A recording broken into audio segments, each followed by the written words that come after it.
An agonizing wait well into the night as some mothers, fathers, and other family members in Uvalde, Texas await word of their loved one's fate. On your Fast Track to 7, at least 21 people, including 19 children, are killed in a shooting at Robb Elementary, and several other people are now being treated for injuries. Police say the suspect shot his grandmother before heading to that school and then opening fire there late yesterday morning. They say 18-year-old Salvador Ramos, who was born in North Dakota, was wearing body armor and was armed with a long rifle. He was killed after exchanging gunfire with police and is believed to have acted alone. All classes and activities are now canceled for the rest of the school year.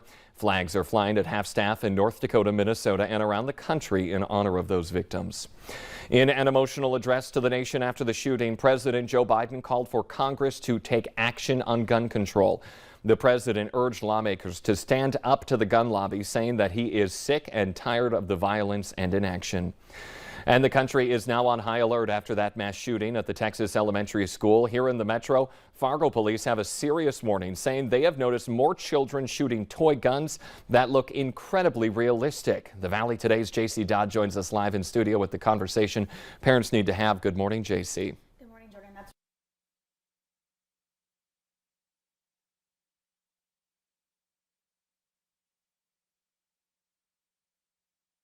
Fargo police say these toy guns are relatively harmless, but they can look very similar to a real gun in the way they're designed and painted. If spotted playing with a realistic looking toy gun, it can cause panic and fear in the community. And Jordan, the toy guns can seriously hurt someone if shot at close range or a sensitive area like the eyes. Now, earlier this month, West Fargo school officials sent out a note to parents sharing similar concerning behavior. They say students were bringing splatter guns and having wars with them at school. Any student caught with a toy gun on campus could face suspension or expulsion. In an email, school officials said, quote, "We would like to remind everybody that anything with the word gun in it or that in any way resembles a gun has no place on any school property." Fargo police say it's important for children to understand the potential dangers of this new toy gun trend, as well as the legal ramifications. While parents are okay with children playing with their toy guns, police are urging parents to make sure they're doing it in a private place and not out in the community. Yeah, because especially after what happened yesterday and already people's concerns, this could escalate very quickly. Everyone's on high alert, so it's an important conversation. All right, JC in studio this morning. Thank you. It is now 6:52 on this Wednesday morning. There is going to be a lot of activity at the Cooperstown High School today, and people are being urged to stay away.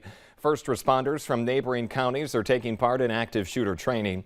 It will be going on this afternoon and into the evening, and be warned, blank bullets are being used for realism during this exercise. We have local breaking news for you this morning. Fargo police are looking for another missing Fargo teenager. Take a look at your screen. 13-year-old Gabriella Laframboise was last seen yesterday morning at her South Fargo home. Contact Fargo PD if you have any information about her. We now want to get a check of your Fast Track forecast out there, and waking up to mostly some clouds, but little glimmers of sun out there, Summer. Yeah, we have a few areas to the northwest with some thinning cloud cover allowing for some sun, but most of the valley will see a mostly cloudy Wednesday with showers to the south and grazing some of Lakes Country. And we have a cooler and breezy afternoon, especially to the south and east. Here's a look at those rain showers building in from the south and the more opaque whites. That's where we're seeing some thicker cloud cover, some thinner cloud cover up to the north and west. Your hour-by-hour forecast shows those showers briefly lifting to the north before exiting to the east, so overall impacts are going to be very minimal. Take a look at temperatures by lunchtime.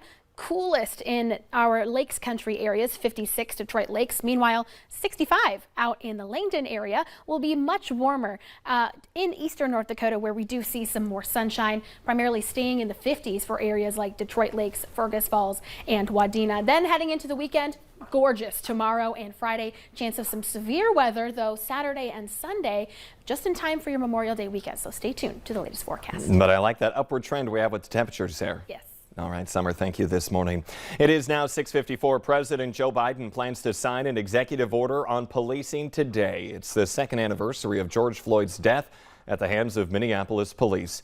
Most of the order is focused on federal law enforcement agencies, including policing on use of force. It would also create a database to help track officer misconduct.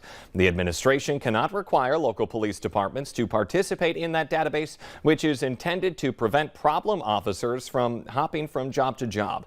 But officials are looking for ways to use federal funding to encourage their cooperation.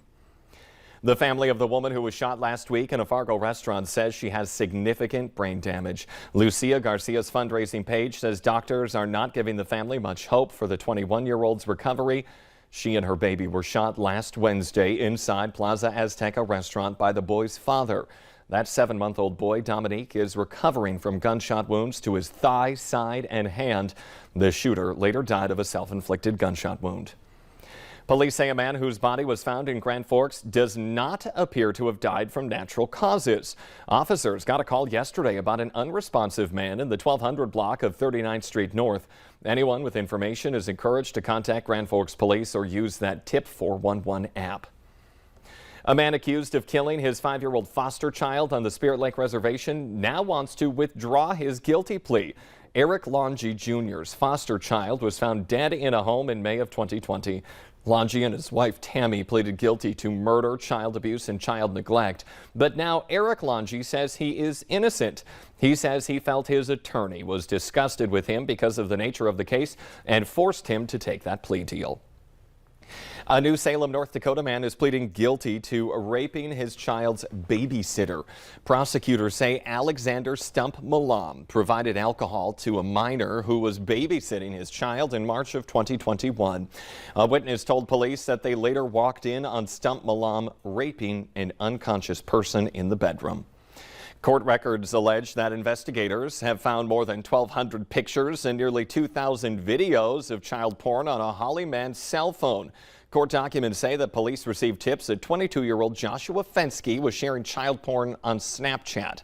He is charged with possession of child pornography and disseminating porn involving minors, some younger than 13 years old. 4 men are now in custody after police raided a suspected drug operation being run out of 2 hotel rooms in Bismarck. Police say they recovered more than 1,300 fentanyl pills, cocaine, and other drugs, cash, and several cell phones during a drug bust on Monday. The street value of the fentanyl is about $80,000. A Benson County man is now in jail after a high-speed chase through Leeds, North Dakota. Police say 52-year-old Shane Smeltzer reached for a gun during a traffic stop and then tried to run off. They say they found more than 100 grams of meth, a loaded gun, drug paraphernalia, and a large sum of cash in his vehicle. What do you do if your kids need to get somewhere but you cannot take them? Some parents have now started calling them an Uber or a Lyft. But drivers say that's not a good idea, and it is against the policy. Under the terms and conditions for both Uber and Lyft, anyone under the age of 18 cannot ride alone. One local Uber driver says there are risks associated with accepting these kinds of rides for both the driver and the passenger. That would put them at greater risk if they would get in an accident, that Uber and Lyft wouldn't cover the additional damages or even their own insurance. That driver says drivers should use their discretion and reject a request to drive any unaccompanied minors. More people are now coming forward with stories of bad fuel from an area Holiday gas station. Christy Nelson of Fargo says late last month her car started acting up after she pumped gas at a Holiday off of University Drive and First Avenue North. Nelson is one of at least a dozen whistleblowers who have now come forward with that same claim. Right away I noticed it was sputtering and weird, and I just kind of played it off. And then it took me a little bit to figure it out, and then later that night at my daughter's, she saw on Facebook that people were getting bad gas from there, and I'm like, that's what's wrong. That is what's wrong. We have reached out to Holiday Corporate several times. We have not yet heard back. There is hope for the monarch. The critically endangered butterfly grew its presence in Mexico last year. In one of the planet's most epic wildlife migrations, that slow-moving monarch butterfly travels south as many as 2,800 miles from Canada and the U.S. to hunker down in Mexico, where it's warmer for the winter. Millions cover trees that tourists flock to see. The World Wildlife Fund says last winter the pockets of Mexican forests where the insects end up each year saw 35% more butterflies than they did in 2020. The Today Show and CBS Mornings are just about to start, but the Valley Today rolls on. More live up-to-the-minute news and weather coming up on the Fargo CW. That's where we continue to track the mass shooting at a Texas elementary school. Otherwise, have a good day and stay safe.